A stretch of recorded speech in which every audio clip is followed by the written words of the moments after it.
How's it going, everyone? Hope you're all good. Mr. Boulder here today with a video talking about my top 20 albums of 2021, the honourable mentions, the ones that weren't quite good enough to make the cut. A lot of good albums come out last year, and so I'm going to show my honourable mentions, the ones that didn't quite make the top 20. A mixture of CDs and records here. Let's get straight into it. Talking first today about the album that was my first new album of last year, and that was Accept's Too Mean to Die. Old school German heavy metalers. These guys hardly ever let you down. A good album, which is spoiled by some bloody awful lyrics, to be honest, but still a good album. Great riffing from Wolf Hoffman. Mark Tornillo's vocals are, of course, superb. All the other sort of instrumentation on this is fantastic, does the job nicely. Good songs on this, like Zombie Apocalypse is a great tune. Too Mean to Die title track's very good. Overnight Sensation I really like. The Undertaker's a good track. Best Is Yet to Come, Not My Problem, stuff like that. Musically it's great, but yeah, there's some shit lyrics on this. Quite laughable, actually, some of them are. I mean, the lyrics to The Undertaker are just absolutely terrible. Overnight Sensation, they're a little bit shitty on that. But to be honest, other than that, it's a good album. Not quite good enough to make the 20, but still good stuff that I enjoy listening to. I mean, you can rely on these guys. They never really put out anything really bad. They've been going for over 40 years now. They know what they're doing. You know what you're going to get when you listen to Accept. And this is a good album. Too Mean to Die by Accept. Good stuff. Some superb death metal here that I wasn't even aware of until I watched Lee and the Death Doom Metalhead's best albums of last year. This is Alchemy of Flesh. Can't remember the title. Aegis Abominations. This is superb. If you like Domination, Morbid Angel, Formulas Felt to the Flesh as well, that era, you should absolutely be picking this up. This is superb stuff. This is a one-man band as well. Incredible that this guy does all on his own. This is just superb technical death metal, brilliant guitar riffing, loving the vocals, drums sound fantastic, everything sounds fantastic here. I'm absolutely loving this album. Let's have a look at its titles. Stuff like Sleeping Chaos, Lava Storm, it's all brilliant. There's no bad songs on this.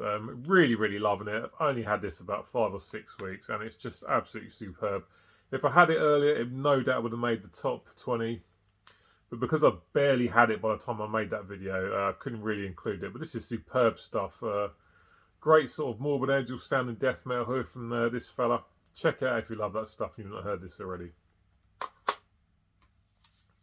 Another one that definitely would have been in the top 20 if I had it sooner. This is Bewitcher and Cursed Be Thy Kingdom. Superb stuff for me. Kind of sounds like Venom, mixed between Venom and Motorhead. With some vocals that are slightly blackened, but this is superb stuff. I'm absolutely loving these guys. I need to check out more of their stuff. Stuff on this like Electric Phantoms, Sign on the Wall, The Widow's Blade, stuff like that. All good, brilliant stuff. Really, really enjoying it. No bad songs on this album. Nothing massively technical. Just straight up sort of heavy metal. There's even a bit of death and roll as far as I'm concerned on this. But this is really good stuff. Absolutely loving it. Bewitcher Cursed Be Thy Kingdom. Superb band. Definitely going to be checking out more stuff from these guys. Mastodon. Hushed and Grim, is it? Yeah, Hushed and Grim.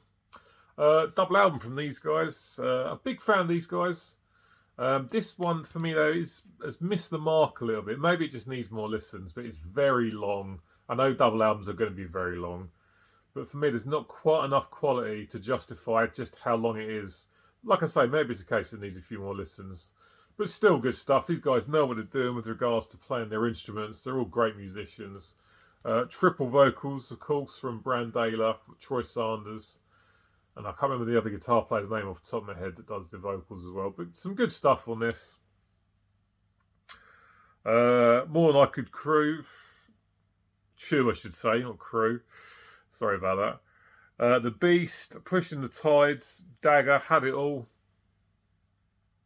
Good stuff, but yeah, it's a little bit too long. A bit like Iron Maiden's Senjutsu. It needs to be a bit shorter for me. But still a good album nonetheless from these guys. Never put out anything bad, but this one hasn't grabbed me as much as some of their other stuff. Old school death metal now. This is Massacre and Resurgence. Didn't have huge sort of hopes for this one. I thought it was going to be good, but I didn't go out and buy the vinyl because I wasn't sure if it was going to be great. And I do like it. It's good. Nothing massively sticks out in the memory with regards to sort of really hooky stuff. But this is a good album. I do enjoy it. I can listen to it from start to finish and enjoy it. There's plenty of headbanging moments, plenty of great stellar riffs to get your teeth into. Drums are fantastic, and Camley's vocals are spot on. So I am enjoying this one. It is a pretty good album, it has to be said. Servants of Discord on this is one that I really do like.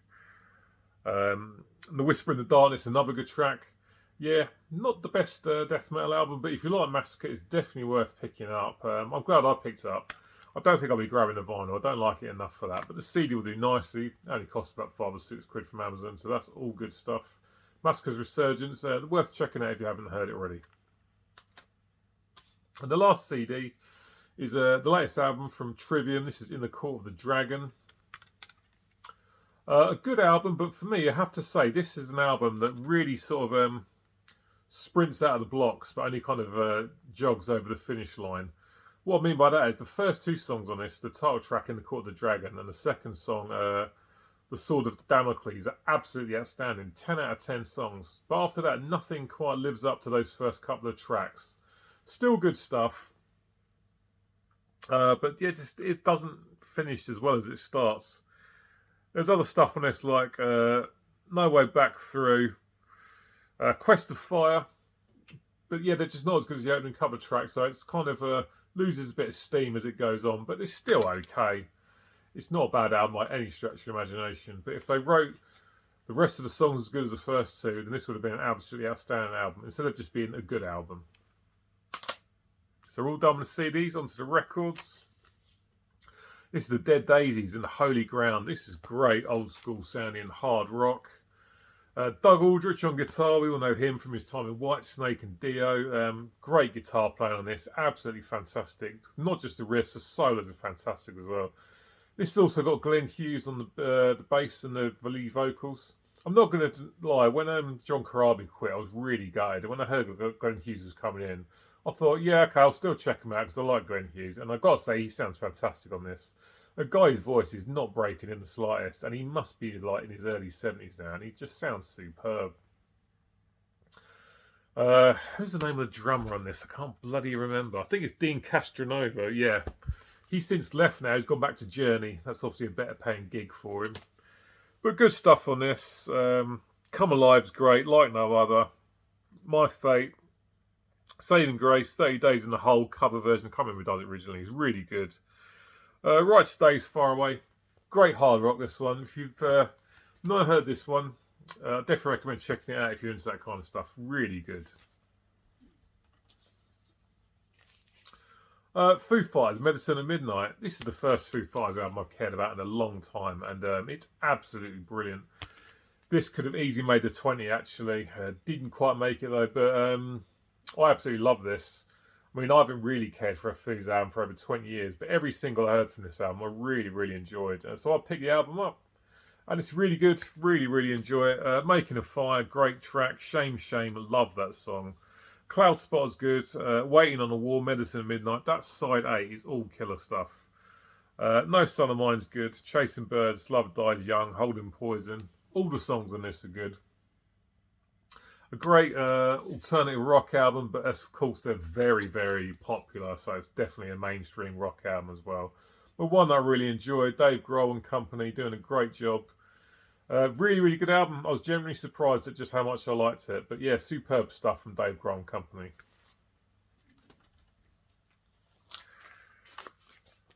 Fear Factory next, and Aggression Continuum. Burton is, of course, gone now from this band, which is unfortunate. But his last album of the band is a decent one.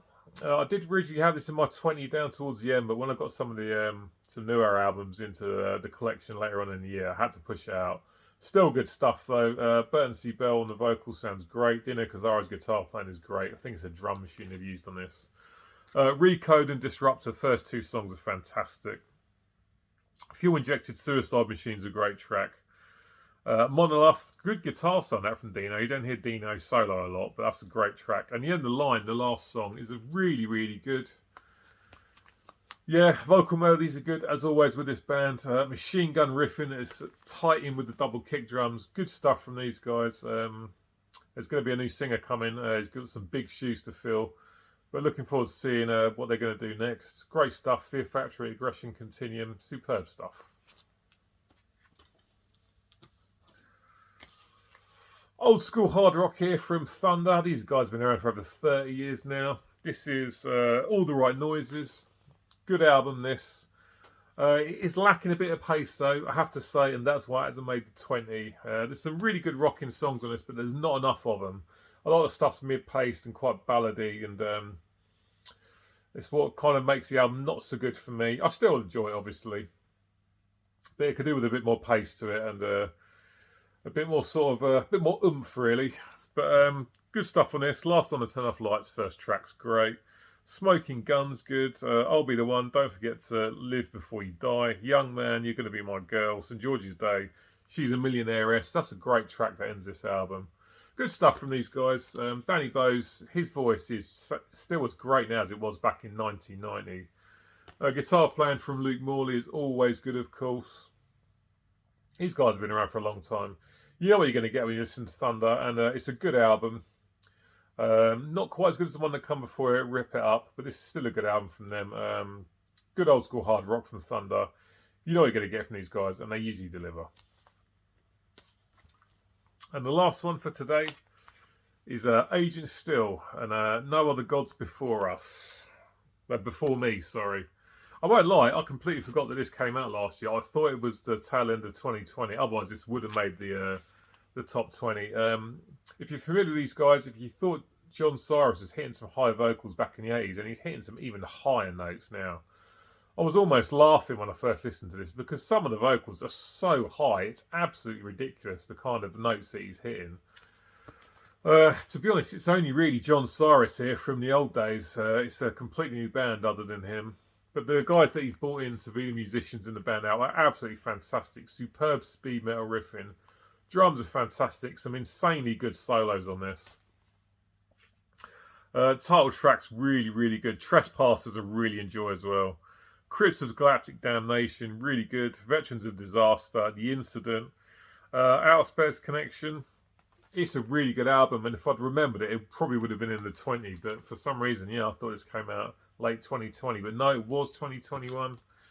Great speed metal from these guys. Insanely high vocals, but the vocals are good. But they won't be for everyone. But really, an album that I really, really enjoy. This is good stuff. Excellent speed metal from Agent Still. Good to have them back after a very long time and putting out an album of very high quality. Right, guys, that is it for today. Cheers for watching and sticking around to the end if you have done. Get in touch in the comment section. Let me know what you think about these albums. Like this video if you enjoyed it. And please sub to the channel if you haven't done so already. I'll be back soon. At some point I'll be doing an Exodus album ranking. I'm also going to be doing a Led Zeppelin album ranking. And I've got other stuff in the pipeline. Yeah, so cheers for watching. And I'll catch you next time. See you later. Take care.